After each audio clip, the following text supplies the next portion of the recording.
Saya pernah mendengar hadis dibacakan Ustadz, apabila kita sering meninggalkan sholat sepanjang hidup, bisa diganti dengan sholat sunat di hari Jumat di akhir Ramadan. Kata Imam Syaukani, hadisun maudhu, hadisnya hadis palsu. Imam Syaukani. Jelas? Sholat yang tinggal di qadha, wajib qadha, sepakat 4 mazhab, Hanafi, Maliki, Syafi'i, Hambali. Cara mengqadhanya, habis sholat langsung qadha 1. Tadi habis sholat subuh qadha, usolli fardhu subhi rak'ataini qadhaan. Jangan di masjid. Kalau di masjid sangka orang aliran sesat karena tak ada ba'diyah subuh. Pulang ke rumah qadha. Habis zuhur nanti usolli fardhu sebulan qadha. Baru qadha setahun mati, alhamdulillah pemutihan. Sholat tidak dibayarkan macam puasa. Kalau puasa dibayarkan dengan puasa. Tapi kalau sholat, anak kita, bini kita tak sholat untuk kita. Itu bedanya sholat. Kalau saya ada utang puasa, mati saya, dibaca anak saya, ayah ada utang puasa, maka Hazik, Sami berpuasa untuk saya. Tapi kalau sholat enggak, tak ada mereka sholat. Kalau sholat apa? Sholat untuk ayah tak ada. Assalamualaikum Ustaz. Waalaikumsalam. Di mana sebaiknya membayar zakat fitrah? Di tempat kita mukim atau di kampung halaman? Kalau antum sekarang tinggal di sini, membayar zakat fitrah di Pekanbaru,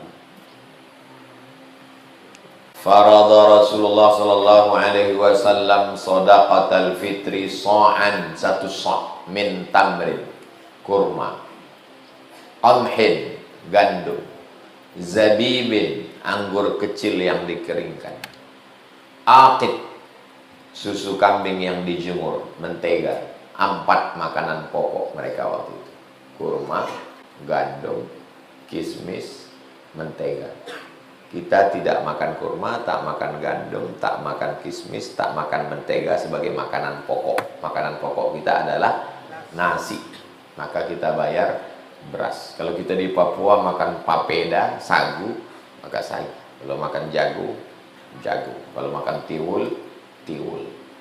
Makanan pokok. Di mana kita bayarkan? Kita bayarkan di mana tempat kita tinggal. Kapan waktu wajib membayarkannya? Dari sejak tenggelamnya matahari bulan Ramadan sampailah terbitnya fajar 1 Syawal. Tenggelam mataharinya Selasa 9 April. Tenggelam matahari sore. Allahu Akbar, Allahu Akbar, azan maghrib. Di situ baru wajib membayar. Di mana antum waktu di situ? Waktu pas maghrib itu di mana? Pas lagi naik Sempagul Pak Ustaz, menuju Gunung Tua. Tapi kan malam tuh sampai di rumah. Nah, bayar. Kapan waktunya habis? Pas azan subuh, pas khatib naik ke mimbar. Allahu Akbar, Allahu Akbar, Allahu Akbar. Nah, itu habis. Kalau dibayarkan sesudah itu, fa innaha shadaqatun minas shadaqat, maka itu terhitung sedekah saya. Saya Pak Ustaz sudah saya bayarkan sebelum balik kampung di Pekanbaru. Berarti membayarnya waktul mubah. Kalau yang tadi dari azan maghrib menuju khatib naik mimbar itu namanya waktul wujub, waktu wajib. Yang sudah membayar nih sekarang nih, yang sudah bayar zakat fitrah sekarang nih, itu namanya waktul mubah, waktu boleh. Hebatnya Islam, ada orang yang tak wajib bayar zakat fitrah, tiba-tiba berubah jadi wajib. Loh, tak wajib bisa jadi wajib gimana? Waktu pas azan maghrib itu dia miskin, tiba-tiba datang orang mengantar 3 kilo, 3 kilo, 3 kilo, 3 kilo. Pas jam 12 malam terkumpul 3 goni. Wajib tak bayar zakat fitrah? Wajib. Itulah hebatnya Islam. Pak Ustaz, aku semalam datang ibu-ibu. Aku nih Pak Ustadz, suamiku tak ngasih nafkah, anakku nih, ibu tak sanggup. Tidak, yang wajib membayar zakat fitrah suami. Tak ada dia Pak Ustadz, tak wajib membayar zakat fitrah. Tapi ibu bisa wajib loh. Kok bisa wajib Pak Ustadz? Kalau malam Idul Fitri itu nanti terkumpul beras, maka keluarkan tetap zakat fitrah. Nah, jadi bisa saja sekarang tak wajib, tapi pas malam Idul Fitri, pas subuh itu jadi wajib. Subuh jam 5, khotib naik mimbar jam 8, jam 7, 2 jam, dari jam 5 ke jam 7 2 jam, tiba-tiba penuh beras, wajib bayar zakat fitrah. 2,5, 2,7, 3 kilo. 2,5, 2,7, 3 kilo. Saya pilih yang 3 kilo dari dulu. Dari saya balik kuliah 2008 sampai sekarang, saya bayar zakat fitrah 3 kilo. Kenapa Ustaz pilih yang terberat? Kalau seandainya di akhirat ijtihad yang betul itu 2,5, andai. Abdul Somad, ijtihad ulama yang betul itu adalah 2,5. Berarti setengah kilo yang lebih saya itu jadi apa? Jadi sedekah. Tapi seandainya yang benar 3 kilo, kalian selama ini bayar 2,5. Habis amal kalian di akhirat dipotong. Jangan berhitung-hitung sama Allah. Nanti Allah berhitung-hitung pula sama kita. Dikasihnya napas kita 1/4. Nah, baru tahu.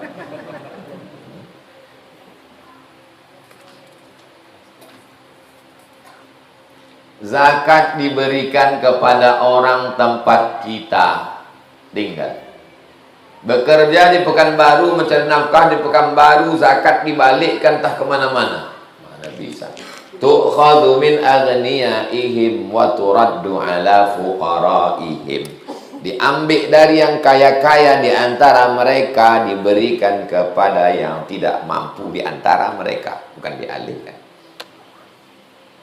Kecuali satu ring 1, ring 2, ring 3. Kecuali radius, kalau diputar jangka, radius jarak qasar salat 89 km radius keliling ini udah mampu semua. Nah, itu baru. Begitu juga berlaku tentang zakat, tentang pembagian hewan kurban. Kenapa hewan kurban di TWU itu dialihkan ke Bagan Benio, ke Talang Mama? Tidak, semua dibagi. Sebagian ke Pekanbaru sekitarnya, sebagian dibawa. Karena husnuzon keliling radius ini terpenuh. Kalau dibawa ke kampung, sementara orang Pekanbaru masih banyak fakir miskin susah, kena kita di hadapan Allah Subhanahu wa ta'ala. Bagaimana sikap kita melihat banyak orang berpasangan duduk di kursi yang dibuat sepanjang jalan Sudirman? Apakah diamnya kita menjadikan kita diam atas kemungkaran? Kalau saya pribadi sering membentak agar mereka ciut. Kalau antum punya kekuasaan, antum bilang sama penguasa supaya diadakan razia Satpol PP. Kalau antum tidak punya kekuasaan, pakai lisan, sampaikan. Tak sanggup dengan lisan, video Ustadz itu dipotong, di-share di grup-grup. Kan pandai cara buat videonya itu kan. Kalau tak pandai nanti gua ajari. Ambil video ini ya, ambil video Ustaz. Iyyakum wal julusa fit turuqat. Inilah contoh diri dulu pinggir jalan. Share. Jadi tidak selamanya amar ma'ruf nahi mungkar itu pakai lisan. Bisa juga sekarang pakai medsos, membuat video. Karena kita akan diminta tanggung jawab di hadapan Allah Subhanahu wa ta'ala. Kullukum ra'in wa kullukum mas'ulun an ra'iyati. Apa hukumnya apabila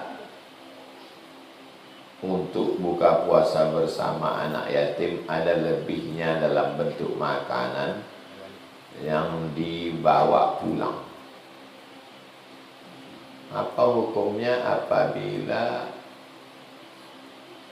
diundang untuk buka puasa bersama anak yatim? Semalam saya diundang buka puasa dengan anak yatim di Universitas Muhammadiyah.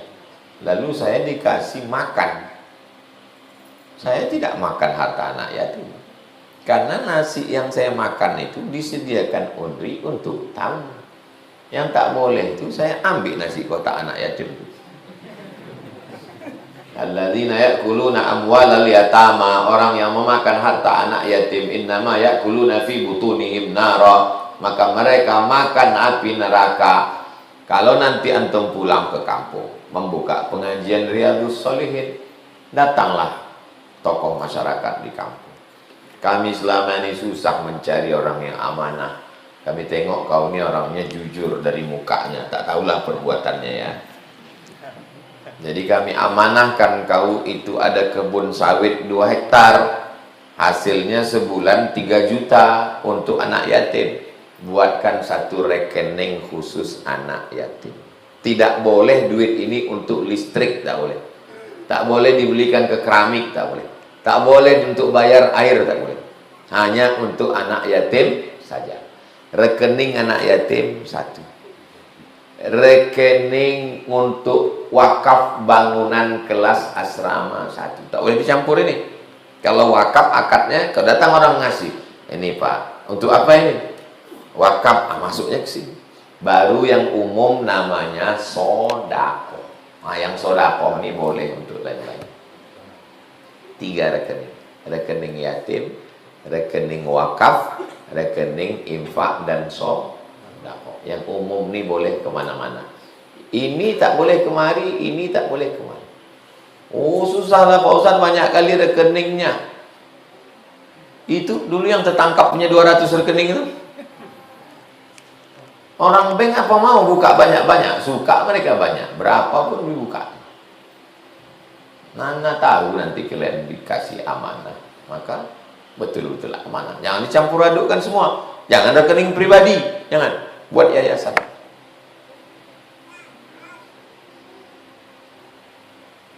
Apa nama rekening yatimnya? Yatim berprestasi. Oh, udah banyak terdaftar nih Pak, tak bisa lagi. Yatim dan duafa. Oh, ini udah banyak, tak bisa. Apa lagi ya yang belum dibuat orang? Fazalikal ladzi yad'ul yatim. Ini belum paham. Mantap ini nama yayasan. Namanya yayasan Fazalikal ladzi yad'ul yatim wa la yahuddu 'ala ta'amil miskin wa wailul lil musallin alladzina hum 'an salatihim sahun. Shadaqallahul 'azim.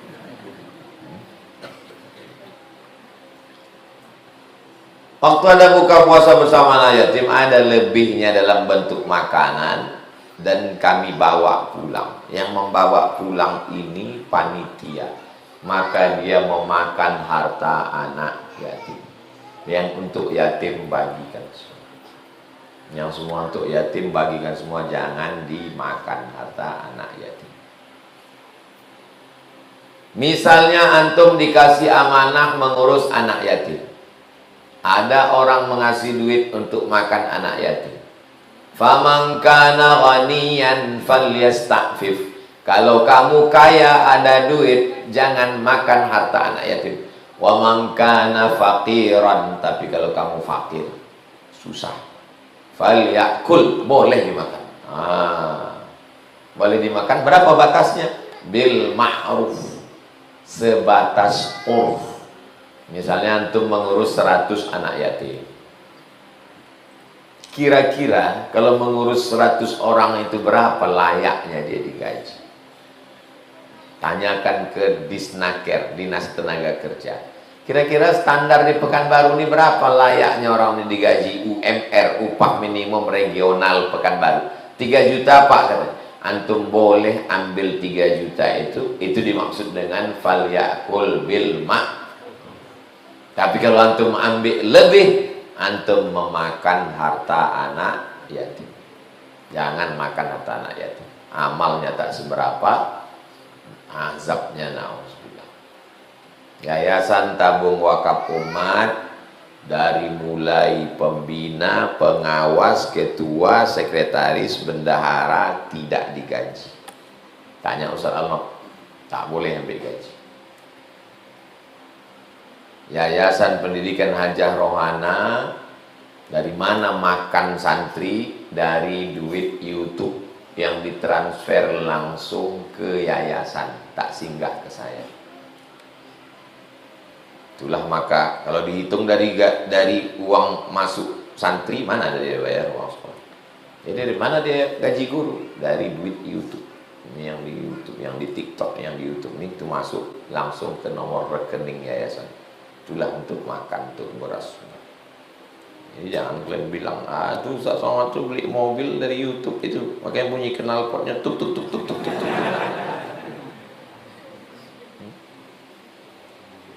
Udah berapa tahun Pak Ustaz? Sejak 2019 channel Ustaz Abdul Somad Official. Itu semua habis. Pahalanya saya niatkan mengalir untuk almarhumah emak, almarhum ayah, semua sebagai amal jariah. Tapi kalau kalian punya channel, kalian ambil duitnya, halal apa tak halal? Halal, apa pula salah? Untuk membuat channel. Haram begitu.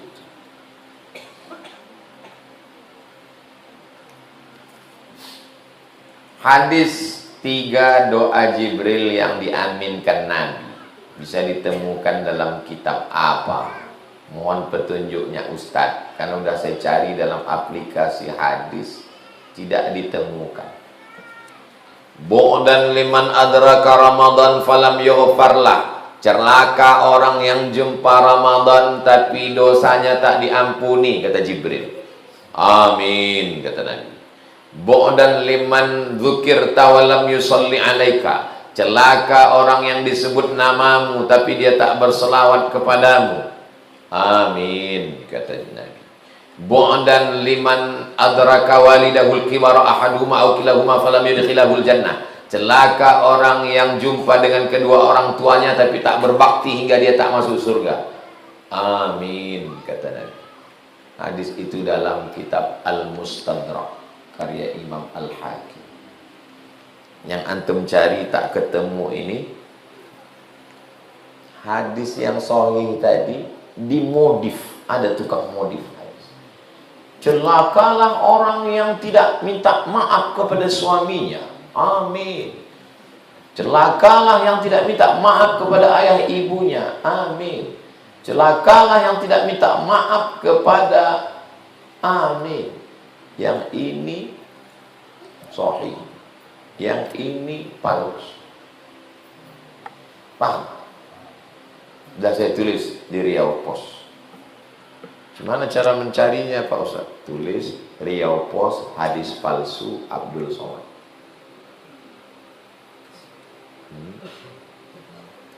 Riau Pos hadis palsu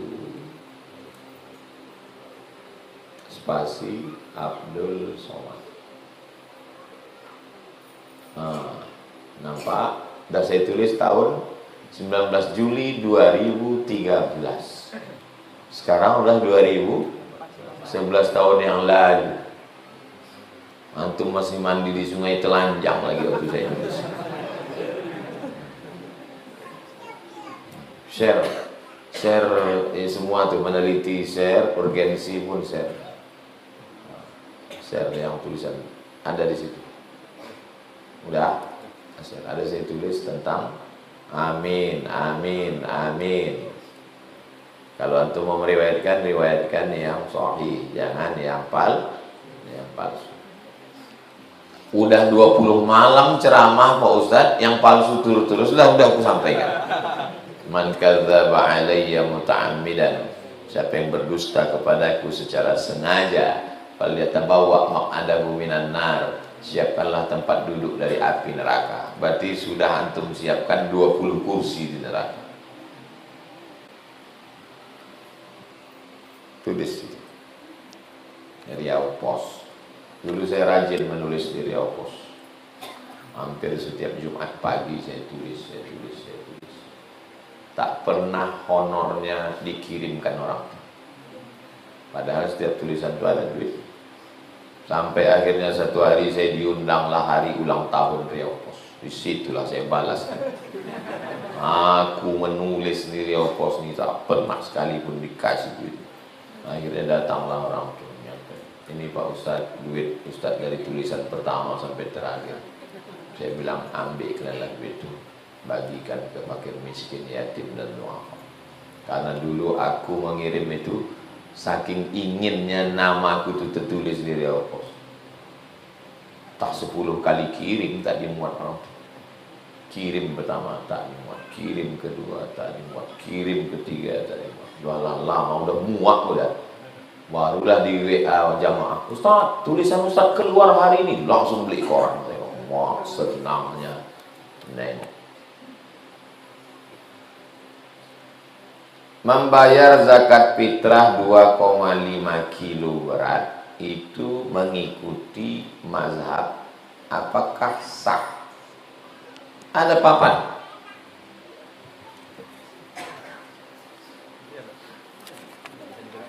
Udah, biar aja situ. Spidolnya ada?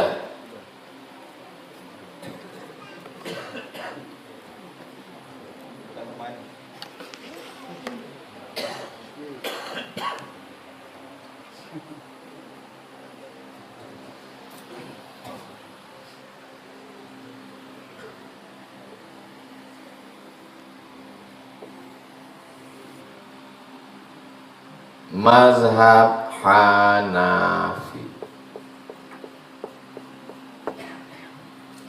mazhab jumhur. Jumhur artinya majority. Maliki,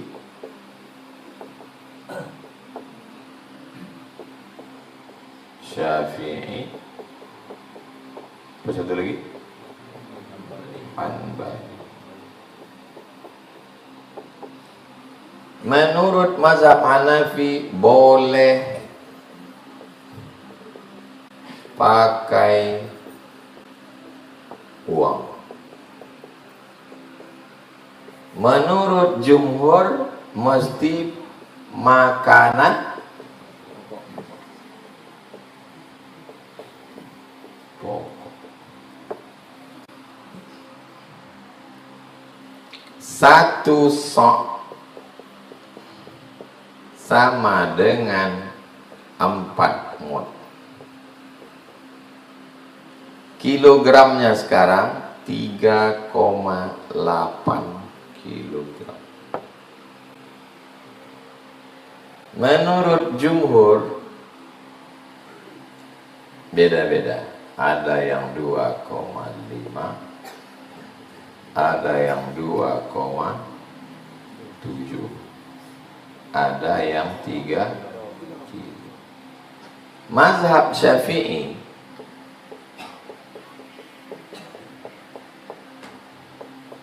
satu mud sama dengan 750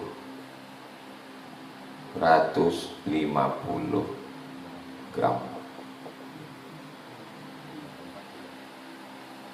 Satu sok sama dengan 4 mud.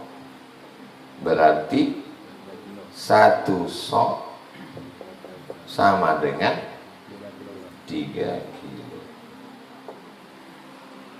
Sekarang saya tanya, kalau mau bayar pakai duit, ikut mazhab mana? Hanafi.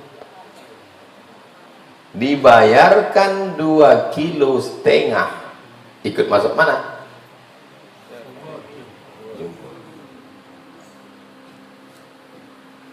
Itulah namanya talfik kacau.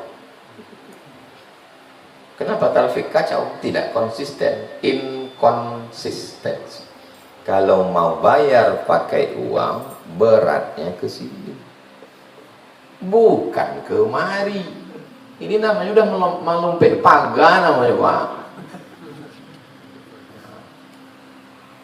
Kalau mau bayar pakai beras, beratnya ini. Kalau mau pakai uang, beratnya kan boleh pakai uang ini. Kalau ini beras. Paham? Nyambung? Jelas? Itu maka perlu papan nih. Tak bisa dicakapkan aja itu. Kalau cakap, iya, apa entah.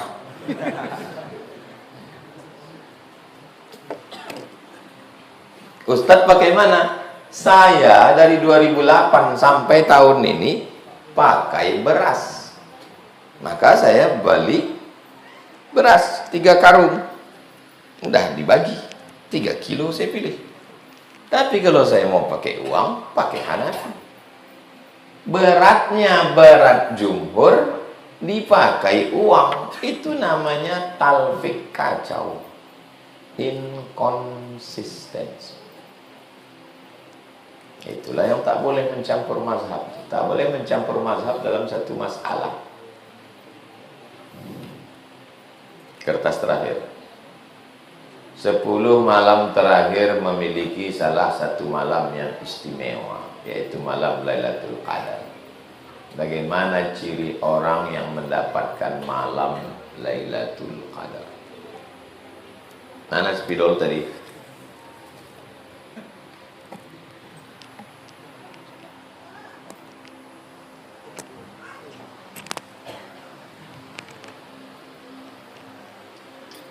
Inna anzalnahu fi lailatul qadar. Ayat kedua, inna anzalnahu fi lailatin mubarakah.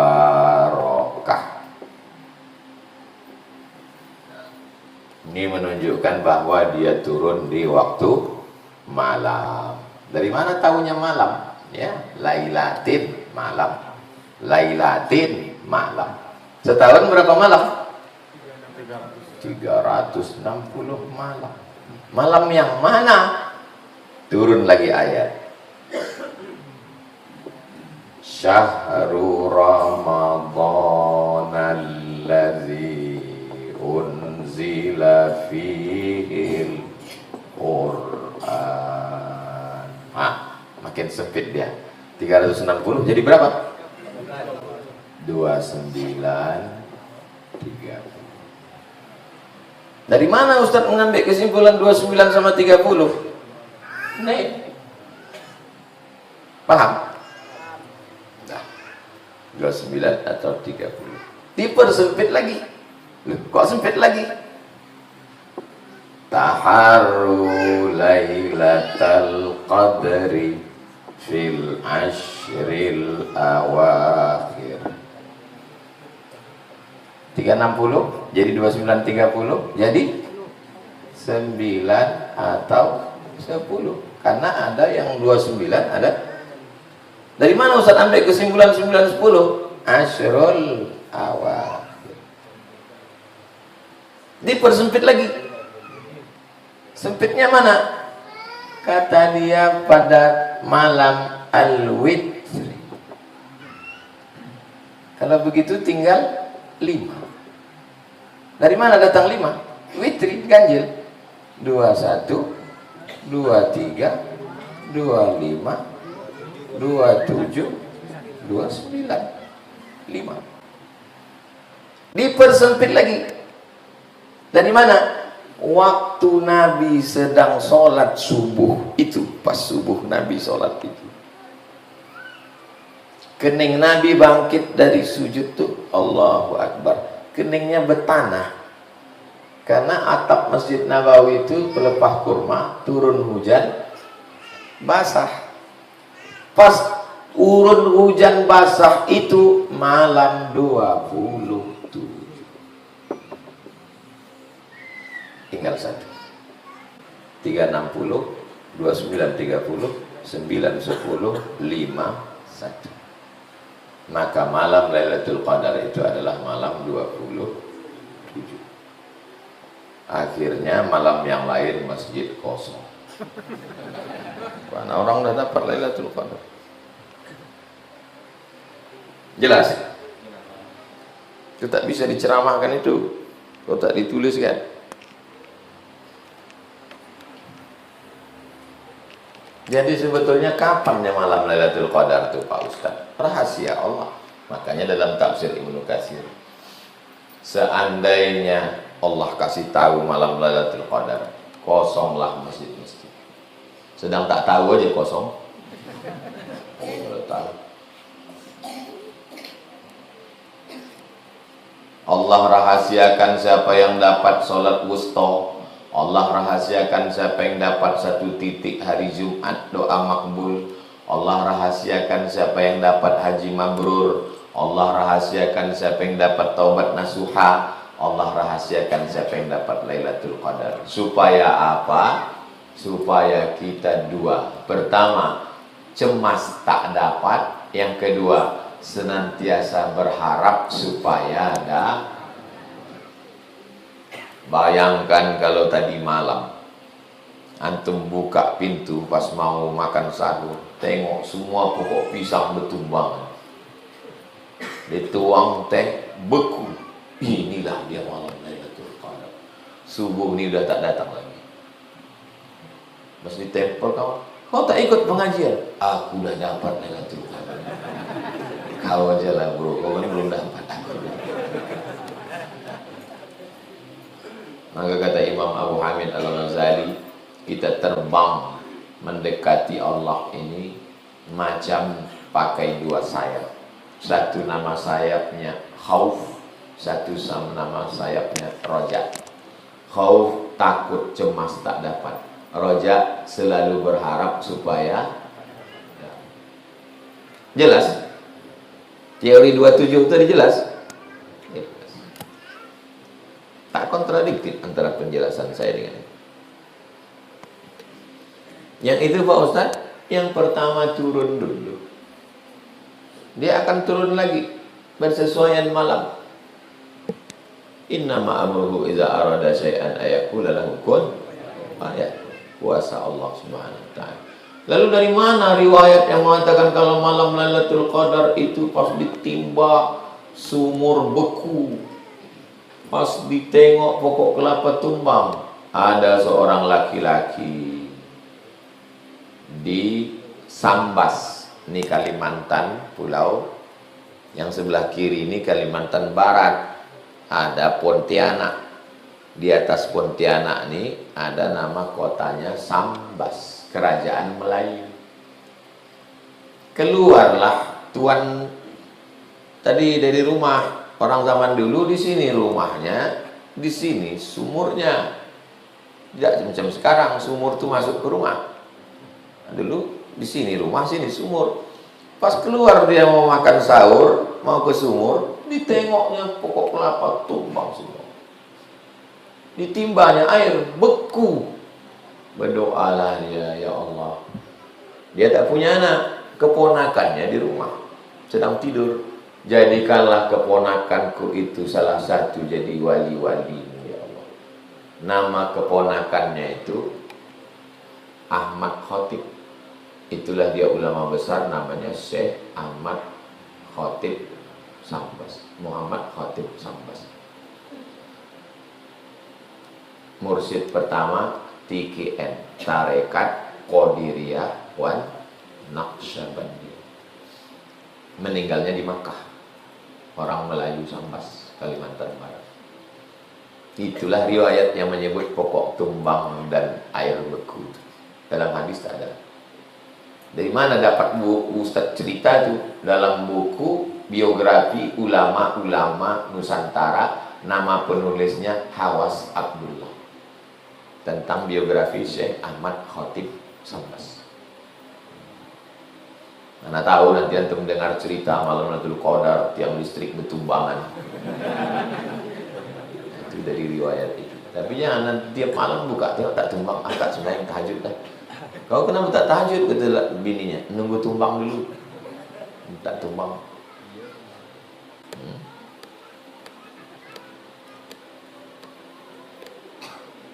Isi aja tiap malam. Mudah-mudahan kita mendapatkan berkahnya. Masih ada lagi berapa malam lagi? Malam Kamis, malam Jumat, malam Sabtu, malam Ahad, malam Senin, malam Selasa. 6 malam lagi. Ustaz, selama 6 malam ini nanti di mana? Saya pergi suluk Tarekat Naqsyabandiyah di Darussalam Kabul. Bersuluk itu tak ada keluar.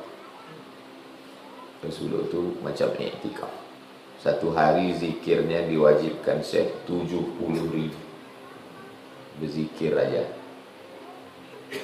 Kenapa orang bersuluk tuh nasinya nasi putih? Karena kalau makan ayam, makan daging, naik libido seksual. Pejamkan mata, nampak bini. Itu makanya disuruh nasi putih. Berzikir aja, pelatihan berzikir. Kalau payahnya bersuluk, pelatihan zikir. Kalau bahasa Arabnya khalwah. Khalwah artinya bersunyi-sunyi, bersepi-sepi. Jangan kita nanti menyuruh orang zikir 10 hari terakhir ini kita bersunyi bersama Allah. Tengok jumpa apa yang di Mall SKA.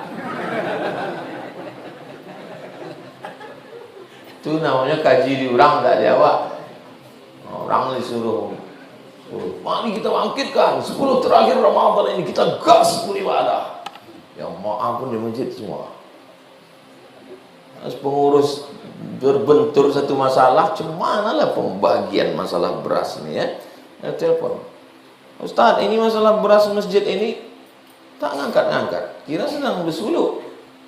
Tengok kepala video call matahari. Itu namanya kaji diulang. Untuk mengamalkan, tak bisa semuanya, sebagian. Tak bisa full etikap 10 malam. Yang paling tidak 6 malam nih masuk jam 1. Dari jam 1 ke jam 2 tahsin, jam 2 ke jam 3 tahajud, jam 3 ke jam 4 muhasabah, jam 4 ke jam 5 sahur. Habis itu sholat subuh, pengajian subuh, jam 7 keluar. Itu dah etikap juga. Tak bisa full etikap 7 jam. Etikap apa namanya? Etikap kalong.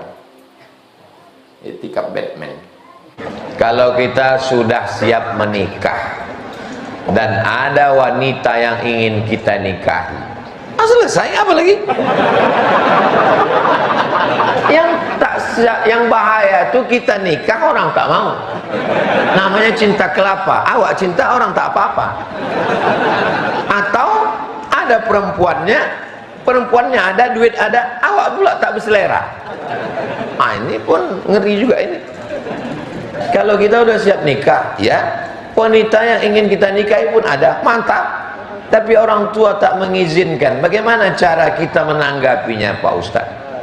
Undang Ustaz Al-Nof,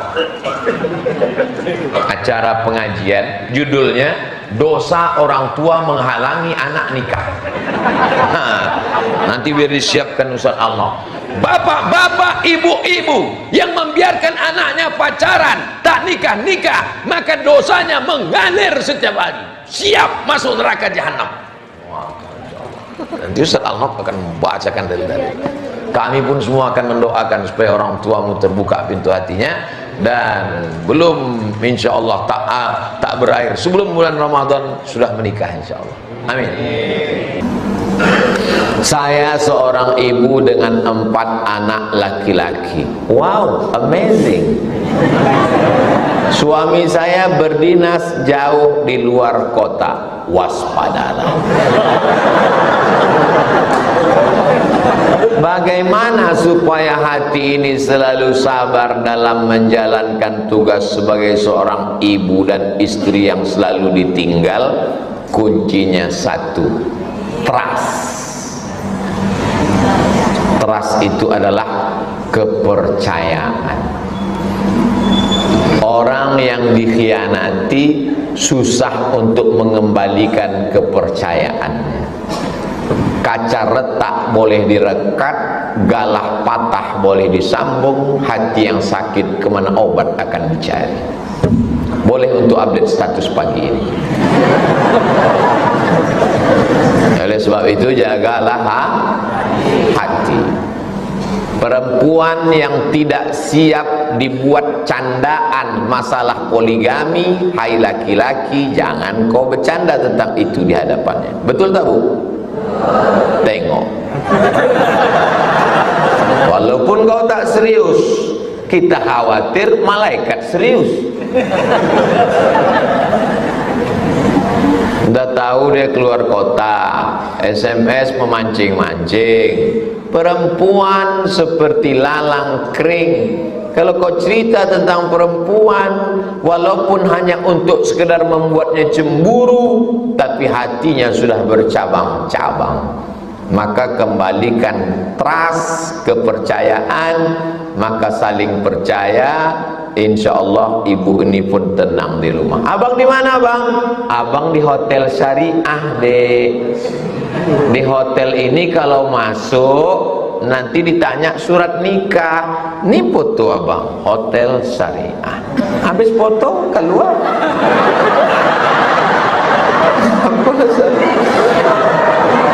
Saya selalu jumpa sama jamaah, asal jumpa foto, asal jumpa foto. Dalam hati saya, apa? Baru saya paham. Rupanya kalau ditanya istrinya, abang sama ustaz. Mesti banyak persediaan Pak Ustaz.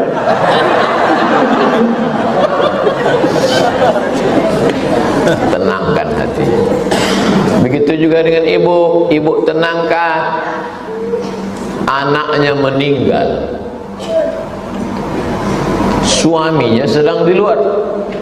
Pulang suami, nama suaminya Abu Talhah, nama istrinya Ummu Sulaim. Gimana anak kita? Kata dia, anak kita tidur lebih seperti biasa. Disiapkannya makanannya, disiapkannya minumannya, disiapkannya pakaiannya, suaminya mandi, habis itu sholat, habis itu makan. Udah selesai baru diceritakannya, anak kita meninggal bang. Jadi kau tadi bohong? Enggak, lebih lelap dari seperti biasa. Lebih lelap itu berarti mati. Bukan dia sedang jauh dari SMS, anak kita demam panas bang, dan 40 derajat nampaknya meninggal lagi. Apa tak kutung katang di sana, tunggang langgang lintang pukang. Yang di sana tak selesai, yang di rumah tak selesai. Jadi ibu bapak jaga, insya Allah. Ramadan melatih kita cerdas secara emosional. Ada namanya cerdas spiritual. Sini. Ada cerdas namanya intelektual. Sini. Cerdas emosional. Bulan puasa, air tak masuk, makanan tak masuk, gula turun, emosi marah. Sekarang belum lagi. Nantilah agak jam 1, jam 2 nengok mobil merah macam semangka. Ibu jangan pakai jilbab hijau, sangka orang melon. Saat emosi datang membara marah, datang orang ngajak kelahi, insyatamahu ahadun, maka dia mesti cerdas. Dia katakan inni shaim, ambo sedang puasa, deyen sedang puasa, abdi mah puasa atuh akan. Tak boleh dia. Berani kau sama saya? Aku sedang puasa. Tak berani kan? Aku puasa. Awas setelah maghrib. Si kau pacah kepeluang.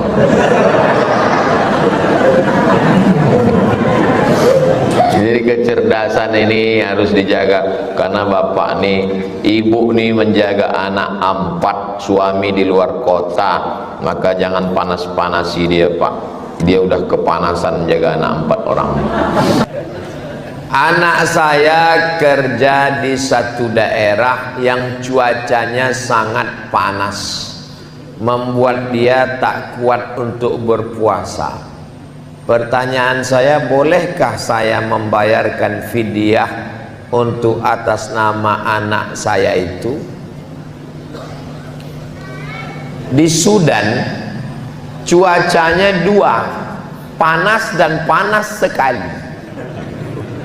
Cuaca di Sudan itu bisa sampai 40 dan 50 derajat Celcius. sendal swallow begulung. Begulung. Ini anak ibu nih, coba kita kirim dulu ke Sudan. Dan tidak ada orang Sudan yang membatalkan puasa. Tak ada membatalkan puasa.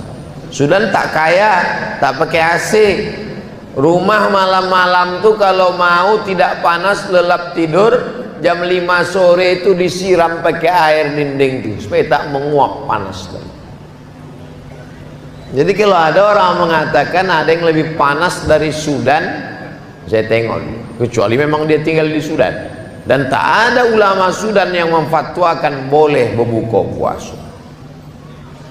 Andai pekerja berat, tambang batu bara, masuk ke dalam lubang tanah, atau mengerja lascor, maka tak boleh dia langsung tak puasa. Tetap dia makan sahur, tetap dia bekerja sampai jam 1, jam 2 berkunang-kunang mau mati, baru boleh membatalkan puasa.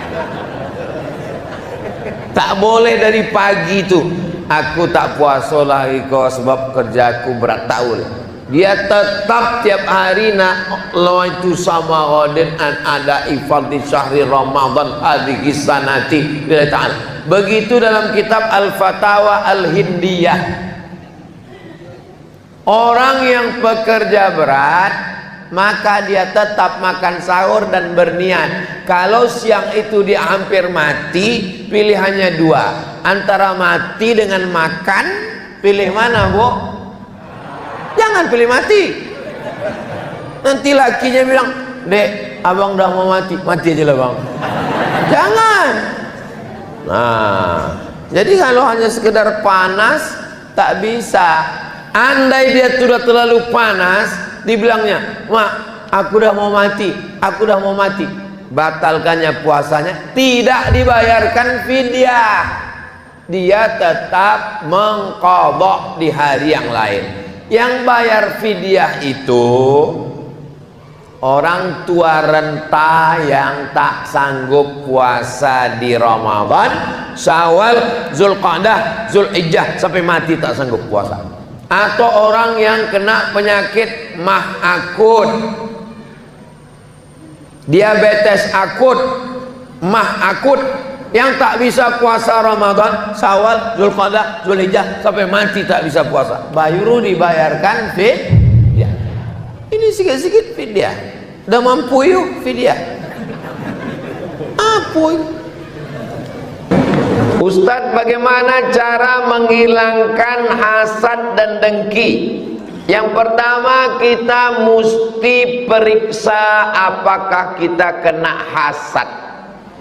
Bahasa Arabnya hasad, bahasa Indonesianya dengki. Orang kita suka mubazir, hasad dan dengki sama lah itu. Pertama, kita mesti medical check up. Saya pergi ke rumah sakit, daftar dokternya 2 meter, SPOG spesialis obgyn kandungan, SPOT spesialis ortopedi tulang belakang, spesialis kulit kelamin, tapi tak ada di situ spesialis hasad. Jadi yang tahu hasad itu cuma kita. Bagaimana cara mengukur kita sudah hasad? Karahatun ni'mah alal mun'ami alaih. Tak senang mendapat nikmat. Ini mau hari raya, tiba-tiba tetangga beli mobil baru, naik darah tinggi. Hasad. Tak senang menengok orang lain dapat nikmat. Baru 50%. Bagaimana melengkapkannya jadi 100? Wa hubbu zawaliha, ingin supaya nikmat tadi hilang, maka muncullah hasud. Dari hasad menjadi hasud. Kenapa si anu itu rumahnya besar, Bu? Iyalah, dia kan suka ternak. Ternak apa? Ternak tuyul. Kau kan sama kuliah sama dia kan? Iya. Kok bisa dia dapat jodoh duluan? Iyalah, dia pakai pelet. Maka sering dia ke sana Gunung Kidul nyari dukun. Yang pertama, kenali diri bahwa kita sudah kena penyakit hasad.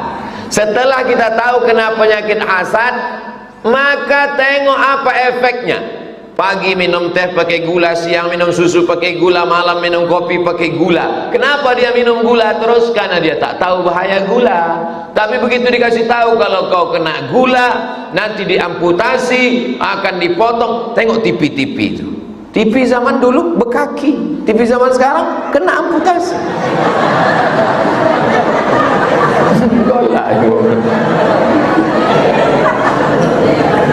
Datang rasa takut. Nah, hasad ini bahayanya apa?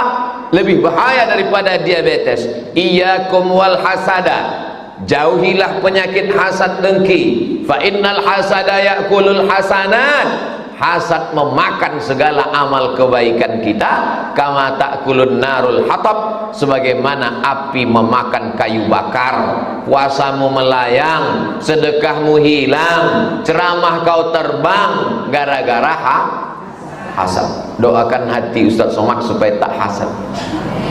Hasad ini luar biasa, menengok orang lebih muncul. Yang ketiga, doakan orang yang dapat nikmat itu di depan dia. Dia lebih dulu nikah. Barakallahu lakum wa baraka alaikum wa jama'a bainakum fi khair, walaupun hati tak ikhlas. Allahumma barik lahum. Sama-sama nikah, bisa pula dia dulu punya anak. Sama-sama nikah Januari, pas April dia punya anak. Hasad, dengki. Doakan di depan orangnya, menghilangkan. Yang keempat, tahadu tahabu, berbagi hadiahlah kamu, maka kamu akan berkasih sayang. Saya insya Allah orang-orang yang ngasih hadiah itu ingat saya. Iyalah Ustaz dikasih, bukan kita memberi itu juru. Makanya ada buku judulnya The Miracle of Giving, keajaiban memberi. Menerima nikmat, tapi memberi juga jauh lebih nikmat. Kalau tak percaya, tanyalah kepada bapak-bapak yang sudah memberi tadi. Rasa nikmat yang mereka rasakan tak bisa kita rasakan sebelum kita membuat seperti yang mereka lakukan. Andai pun kita merasakan, perasaannya belum tentu sama. Kenapa? Karena rasaku bukan rasamu. Nah, yang kelima, doakan dia an zahril ghaib. Tengah malam, waktu tahajud, ya Allah, tetanggaku, kawanku sekantor, sama-sama kerja, panjangkan umurnya, sehatkan badannya, murahkan rezekinya. Ku tengok mobilnya lebih mahal, cepat melunaskan ya Allah. Jangan sampai dia mati dalam keadaan terjebak kredit macet. 5 jurus membersihkan hati. Mudah-mudahan hati kita bersih menghadap Allah. Yauma la yanfa'u malun wala banun. Hari itu tak ada gunanya harta, tak ada gunanya anak, illa man atallah, kecuali orang yang datang menghadap Allah biqalbin salim, dengan hati yang bersih. Membersihkan baju senang, membersihkan badan senang, membersihkan hati susah. Ramadan membersihkan hati. Keluar dari Ramadan minal aidin, kembali balik seperti keluar dari rahim ibu. Saya seorang ibu punya 3 orang anak laki-laki. Saya sedih melihat anak saya yang tidak konsisten melaksanakan ibadah sholat. Kadang sholat, kadang tak sholat.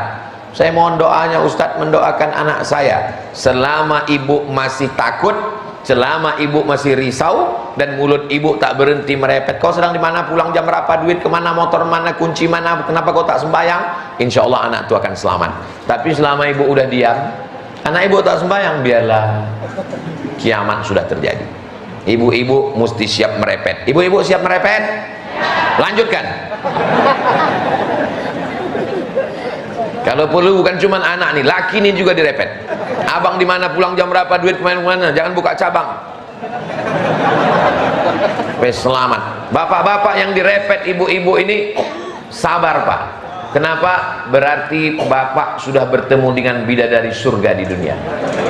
Bapak yang selalu direpet, ditanya mana pulang jam berapa, duit mana, takut ini, jangan sampai dilarikan pelakor. Itu berarti bapak merasa aku udah azab Pak Ustadz. Tenang, nanti di kubur bapak sudah tak kena azab kubur lagi. Pas mau diazab malaikat, kata malaikat, yang ikut ndak usah, ini lah azab banari. Ibu siap merepet? Lanjutkan. Demi untuk keselamatan bapak-bapak dan anak-anak muda kita ini. Harapan terakhir tinggal ibu lagi, Bu. Tinggal ibu lagi, Bu. Ustadz pengajian cuman sebulan sekali, seminggu sekali. Pengajian ibu lah pagi, siang, malam ibu doakan. Ibu tahajud malam, bacakan Al-Fatihah. Idza aradta hajatan, kata Imam Atha dalam kitab Ad-Durrul Mansur fi Tafsir bil Ma'sur. Idza aradta hajatan, kalau kau ada hajat, faqra bi Fatihatil kitab, baca Al-Fatihah. Tuqadha insyaallah, maka hajatmu ditunaikan Allah. Ya Allah, barakat surat Al-Fatihah ini bukakan pintu hati anakku supaya dia sembahyang, supaya dia ngapal Quran, supaya hatinya lembut, berbakti pada orang tua. Mak saya dulu membacakan tiap malam. Berapa kali mak saya membacakan Al-Fatihah untuk saya? 100 kali. Dia asal bangun jam 2 malam, baca Quran, tahajud, zikir sampai azan subuh. Begitu dia tiap malam, sampai malam meninggalnya pun begitu. Tahajud, saya tanya, waktu itu saya sedang di Madura, saya tanya makcik yang tidur sama dia, macam mana makcik mak saya itu waktu malam tuh? Biasa, macam biasa, bangun dia jam 2, dia baca Quran, dia tahajud, dia berzikir, habis itu ditontonnya video kau. Habis ditontonnya, pergi dia ke kamar mandi, mau berwuduk sembahyang subuh, sakit kepalanya, meninggal. Sesuai dengan doa dia. Waktu saya bawa menjenguk pasien di rumah sakit, ada sebulan sampai mengelupas orang kulit belakangnya, kata dia, aku kalau bisa tak usahlah pakai sakit, karena aku tak ada anak betino, kalian berdua jantan, tak terurus kalian aku nanti. Aku ingin habis mandi bersih, matilah aku ndaknya, tak pakai sakit-sakit. Dikabulkan Allah doa. Doa ibu luar biasa. Doa ibu luar biasa, doa ibu luar biasa. Doakan anak-anak ibu. Saya berjumpa dengan bapak-bapak pecandu narkoba. BNN tak mempan, polisi tak mempan, apa pun tak mempan. Akhirnya maknya pergi ke Makkah, dimasukkannya air zam-zam dalam dirigen, 7 putaran. Sebentar lagi. 7 putaran, doanya tak ada lain. Sehatkan anakku dari narkoba, sehatkan anakku dari narkoba, sehatkan anakku dari narkoba, sehatkan narkoba. Selesai itu balik, dia dipanggilnya anaknya. Kau sudah kudoakan 7 putarannya air zam-zamnya, kau minum, sehat. Doa ibu luar biasa. Doakan anak ibu. Jangan panggil dia dengan sebutan yang tak baik. Anak setan, jangan. Panggil dia dengan baik. Ya anakku, penghuni surga Jannatul Firdaus. Apa hukum perempuan memimpin doa di hadapan laki-laki yang tak mahram? Karena di tempat kerja ada program memimpin pengajian, ibu memimpin doa. Allahumma inna nas'aluka salamatan fid din wa afiatan fil jasad wa ziyadatan fil ilmi. Seandainya perempuan tak boleh bersuara di depan laki-laki, maka tak ada hadis riwayat Sayyidatuna Aisyah kepada sahabat yang laki-laki. Wahai Ummul Mukminin Aisyah, ya, kami sudah bertanya kepada sahabat Nabi yang laki-laki, katanya kalau perempuan mandi, maaf cakap, kalau perempuan mandi besar, hadas besar, itu rambutnya dikepang, mesti dibuka.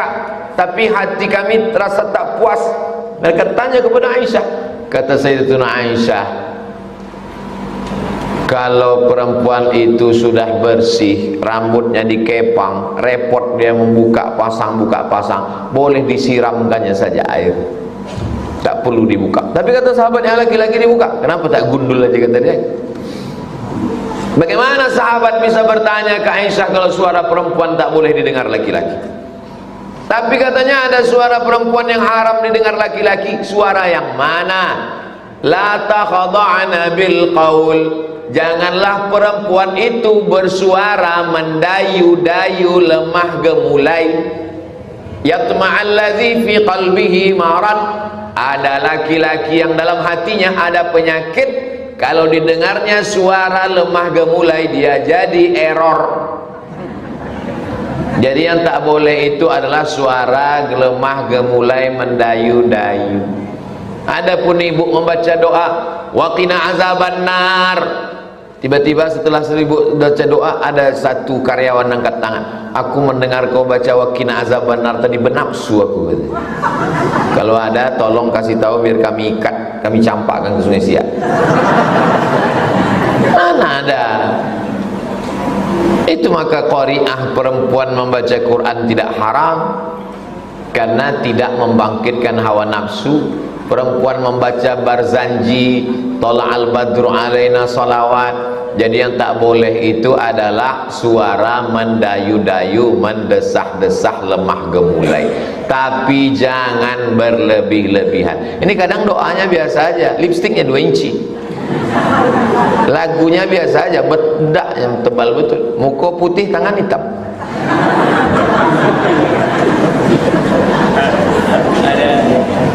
Dakwah Plus 62